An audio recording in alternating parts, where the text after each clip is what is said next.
Yes, good morning to all the students of class 8th. And now we will discuss our next part of chapter number 1, crop production and management.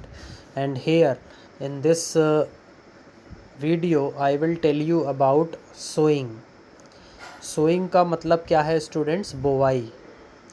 Okay, जो sowing है students वो आपका second agricultural practice है जो कि farmers follow करते हैं. Sowing is the next important practice followed after the preparation of soil.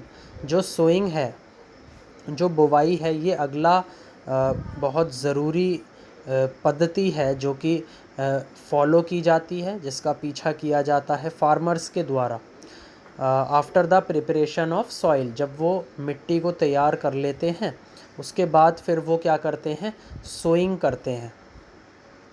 So selection and sowing of seeds is the next step followed by the farmers. Sowing means the process of putting seeds in the soil. जो बोवाई है उसका मतलब क्या है? ये एक ऐसी प्रक्रिया है जिसके अंदर आप बीजों को मिट्टी के अंदर रखते हैं. Before sowing seeds healthy and good quality seeds are selected. जब बोवाई करने से पहले, जब आप बीजों की बोवाई करते हैं उससे पहले you have to select the seeds. Okay, seeds must be healthy, seeds must be of good quality. Okay, so healthy and good quality seeds are being selected by the farmers for sowing seeds. Such seeds are free from infections and diseases. Yes, कुछ ऐसे बीज होते हैं students जो infections और diseases से बिल्कुल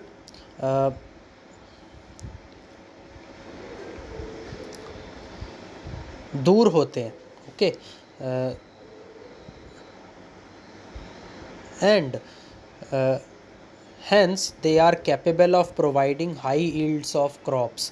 और इनकी वजह से जब आप इस टाइप के बीजों का उपयोग करते हैं तो इसकी वजह से आप सक्षम हो पाते हैं कि आपकी जो फसल है उसकी जो पैदावार है वो ज़्यादा मात्रा में हो.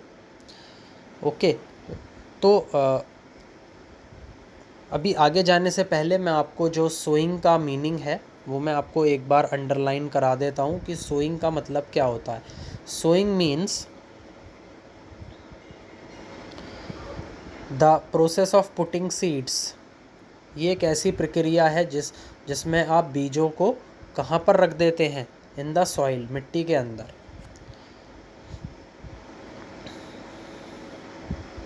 So this is an important definition I have underlined here, and you also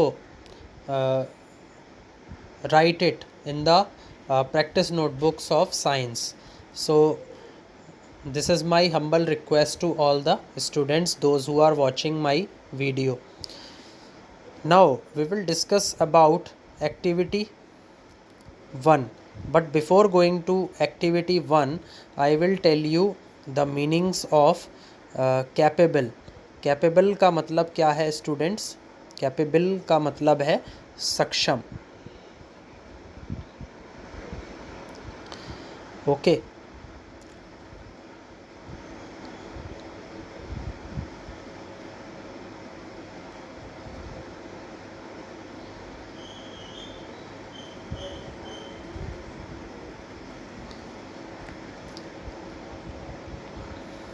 and yields का मतलब क्या है? यील्ड्स का मतलब होता है पैदावार.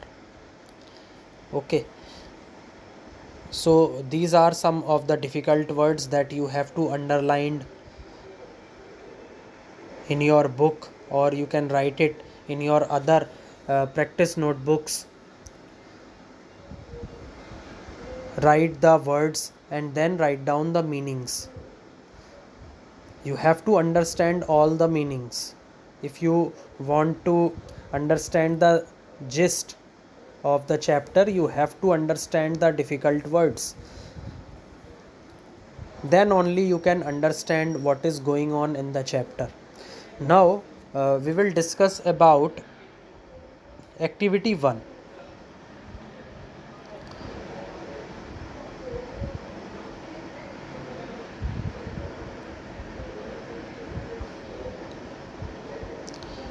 एक्टिविटी 1 में क्या करना है स्टूडेंट्स, आपको take a handful of seeds and put them in a bowl of water.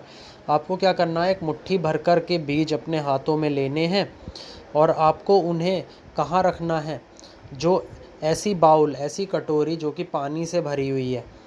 Keep the bowl undisturbed for some time. आपको क्या करना है, जो बाउल है उसको, उसके साथ में छेड़खानी नहीं करनी है कुछ समय के लिए। यू विल ऑब्ज़र्व, तो आप ये चीज़ देखेंगे कि जो कुछ बीज हैं they are floating on the water, ये पानी के ऊपर बह रहे हैं।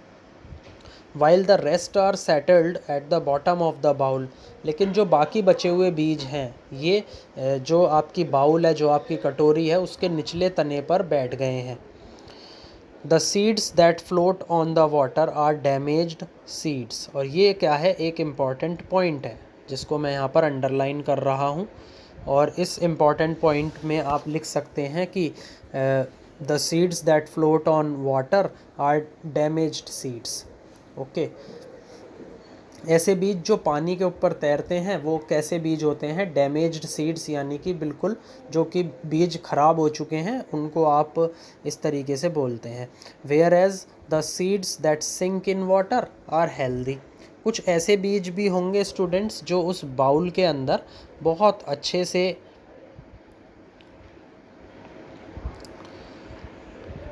डूब गए होंगे, ओके, वाटर के अंदर। तो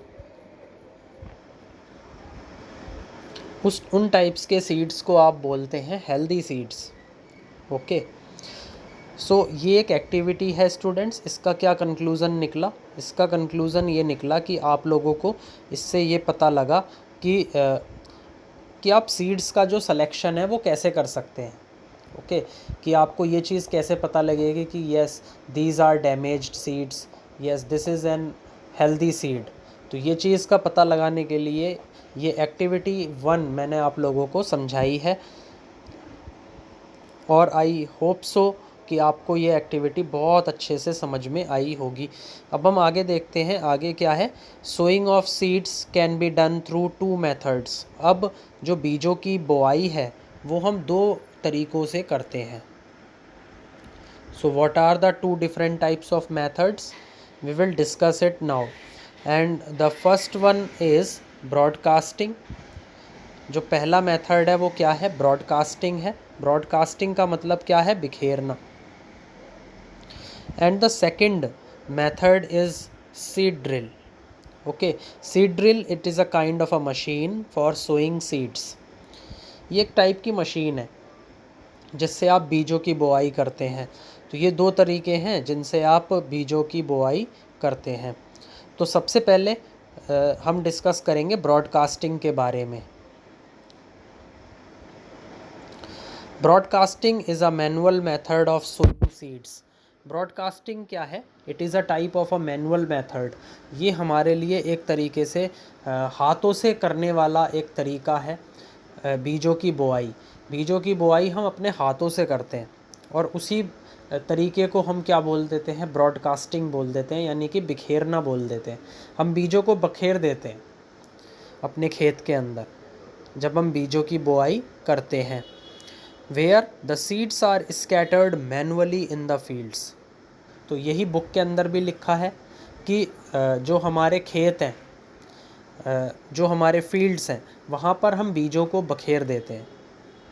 ओके, स्कैटर्ड का मतलब क्या है, बिखरे हुए।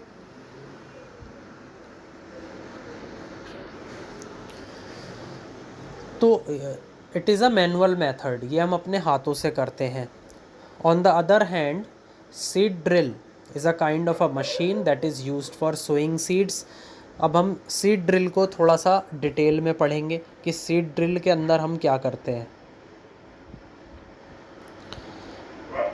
सो seed drill is a kind of a mechanical method.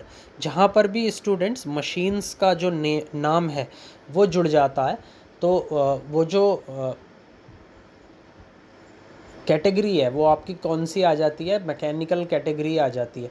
तो मैकेनिकल मेथड है सीड ड्रिल से जब आप सीडों की सोइंग करते हैं, it is a kind of a mechanical method which is better than broadcasting. ये ब्रॉडकास्टिंग से काफ़ी बेहतर तरीका है बीजों को बोने का। Through seed drill seeds are sown at proper distance and appropriate depth. तो अब यहाँ से मैं आप लोगों को स्टूडेंट्स सीड ड्रिल के कुछ एडवांटेजेस हैं, फ़ायदे हैं, उनके बारे में मैं आप लोगों को बताना स्टार्ट करूँगा कि जो सीड्स हैं they are sown at proper distance. जितने भी बीज हैं हमें उनको एक प्रॉपर डिस्टेंस पर उनको बोना चाहिए with the help of a seed drill. यदि हम सीड ड्रिल का उपयोग कर रहे हैं तो हम प्रॉपर डिस्टेंस पर उनकी बुआई करेंगे। एंड अप्रोप्रिएट डेप्थ, और जब आप बीजों की बुआई करते हैं तो उसके लिए एक पर्याप्त गहराई होनी चाहिए बीजों को बोने के लिए सॉइल में। तो वो जो गहराई है वो भी आपको किससे मिलती है? सीड ड्रिल से ही मिलती है।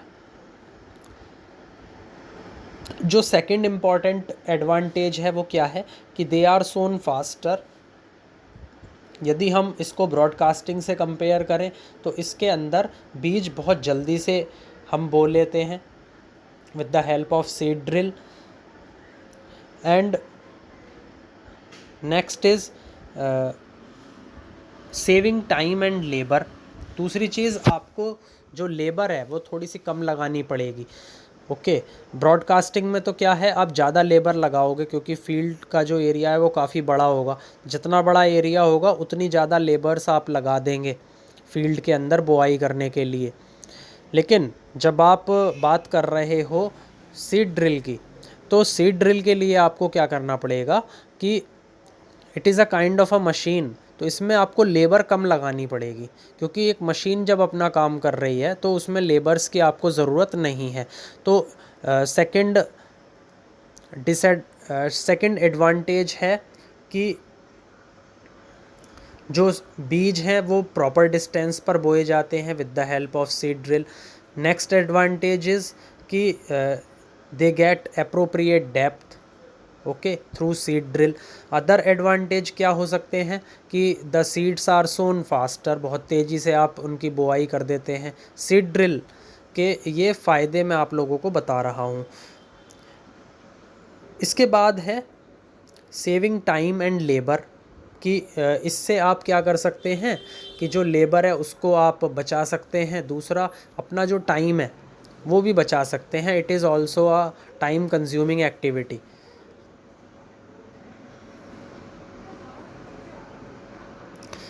time consuming activity okay. So these are the various advantages of seed drill. Now since seeds are not scattered on the soil, कि जो बीज हैं वो अभी पूरी तरीके से बिखरे हुए नहीं हैं सॉइल के ऊपर, देन फिर क्या होना है, it prevents them from getting picked up and eaten by birds. देखिए, जब भी आप सीड ड्रिल के थ्रू बीजों की बुआई करते हैं तो उससे क्या होता है कि कोई भी जो बर्ड है वो आपके बीजों को नहीं खा पाएगी। और दूसरी इम्पॉर्टेंट चीज़ क्या है कि आप बीजों को आसानी से उठा नहीं सकते हैं okay. So it also ensures that the seeds are not overcrowded at one's place, कि एक ही जगह पर बीजों का जो झुंड है वो आपको दिखाई नहीं देगा। ये चीज़ सुनिश्चित करती है। And the nutrients are available to them uniformly, और इसके ज़रिए जो पोषक तत्व हैं वो भी समान रूप से आपकी जो फसल है उसको मिलते रहेंगे या उन बीजों को मिलते रहेंगे। सबसे पहले तो जब आप बीजों को बोएंगे तो बीजों को भी जो न्यूट्रिएंट्स हैं वो आपको प्रॉपर मिल जाएंगे। देन फिर जो बीज से आपका जो नया पौधा उत्पन्न होगा जिसे आप सीडलिंग बोलते हैं, फिर उसके अंदर भी आपको प्रॉपर न्यूट्रिएंट्स मिलने की वजह से जो उसकी ग्रोथ है वो अच्छी हो जाएगी ओके। तो there are lots of advantages of using seed drill. इसके बाद स्टूडेंट्स, आगे जाने से पहले मैं आप लोगों को कुछ डिफ़िकल्ट वर्ड्स अंडरलाइन करा देता हूँ, तो आप उनको अंडरलाइन कीजिए। जैसे कि इंश्योर्स है, तो इंश्योर्स का मतलब है सुनिश्चित करना। इसके बाद में यूनिफॉर्मली, यूनिफॉर्मली को आप बोलते हैं समान रूप से।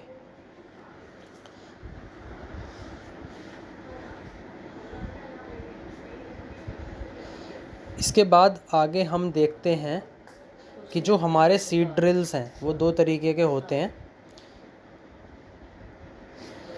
तो इसमें सबसे पहले हम देखने जा रहे हैं मॉडर्न सीड ड्रिल।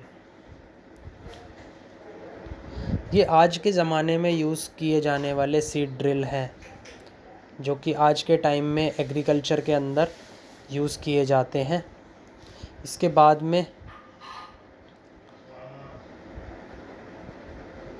आगे हमारा है ट्रेडिशनल सीड ड्रिल, यानी कि पहले के ज़माने में जो सीड ड्रिल यूज़ किए जाते थे ये वो हैं।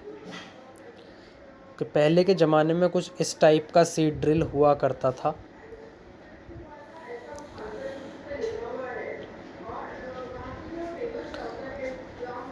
इसके बाद आगे देखिए, some seeds are grown in nursery. कुछ ऐसे बीज होते हैं जो नर्सरी के अंदर उत्पन्न किए जाते हैं। And when they grow into seedling they are transplanted in the field manually.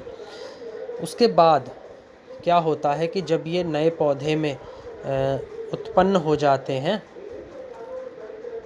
Seedlings को आप बोलते हैं नया पौधा या फिर new plant, they are transplanted in the field manually. तो इनकी जो पौध है वो आप अपने खेतों में अपने हाथों से लगाते हैं। ओके, और इस प्रक्रिया को बोला जाता है ट्रांसप्लांटेशन।